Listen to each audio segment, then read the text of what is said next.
Hey, this is Mike with the One Stop Co-op Shop, and today I'm reviewing Stamp Swap, the latest competitive and solo Euro game from Stonemaier. And disclaimer that I received a review copy of this one. In Stamp Swap, 1 to 5 players compete to draft and collect stamps of different shapes, colors, and themes to fulfill varied goals for victory points that change game to game. But rather than just freely selecting your stamps, you first draft them, and then in a I split, you pick model, you split them into 2 groups, and other players get to steal one of them, leaving you with the other. And this mechanic is also modeled in the solo mode with a pretty simple automa system. So let's discuss 5 key things to know about Stamp Swap. First, at number 5 is randomness in the game, and I'll call this a mix because I do like that the different types of stamps coming out, different colors, different theme, give the game replay and variety. But sometimes the luck of the draw can also make it feel like somebody might have won or jumped ahead just because of random chance. Because with the goals, you're chasing after certain types of things, and sometimes just fewer of those stamps will come out than you would like, or maybe you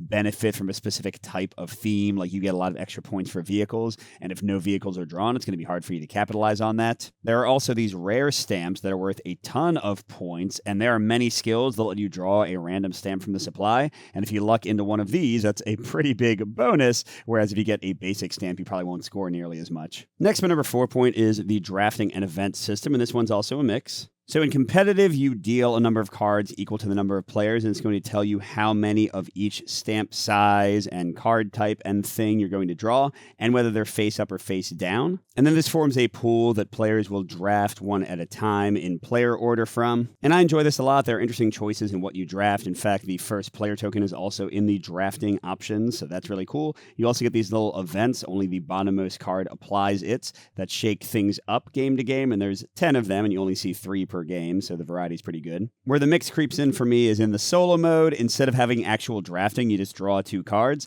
The first card tells you what the automa gets, and the second card tells you what you get. And this can amp up that luck factor I mentioned, because sometimes you just won't have the stamps coming to you that you need for scoring, but it still has the good events, and it is very quick to resolve, which maybe is a bonus for the solo mode. So this is a mix leaning pro, but still just something to be aware of. But a full pro for me are the scoring cards. So how it works is in each of the 3 rounds of the game, you're going to pick a single one of these 4 scoring cards, and it'll score points for you immediately, but then you can't pick that scoring card anymore for the rest of the game. You're only going to get to use 3 out of the 4 of these. And there are just a crud ton of these cards, and they can drastically change the evaluation game to game of what each stamp is worth. And you get these tough gut shot choices that I really enjoy because, oh man, should I score this now? Will I get a ton of points later, and will I have missed my chance?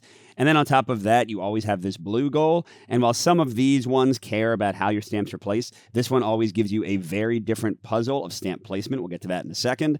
So yeah, the variety here and how it changes up your thought process each game is just excellent. My number 2 point is stamp placement. So as you get your stamps, you have to actually put them in this little booklet, and they need to always have the value in the upper right, so you can't rotate them as you like. And this one I'll say is a pro-leaning mix, because it is fun to just kind of place your stamps there and try to get them to match up with each other. And the blue goal card, like I said, is going to give you very specific goals that are worth a ton of points in how you place your stamps.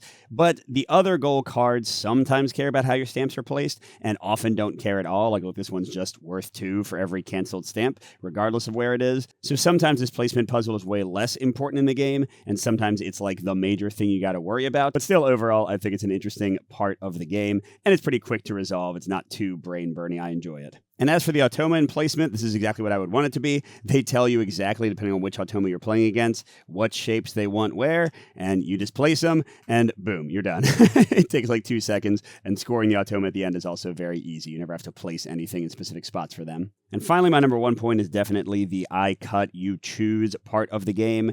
So after drafting or after you do the automa card, you'll end up with 6 items. You get to store one of them, reserve one automatically, so it's out of contention if it's really important for your strategy.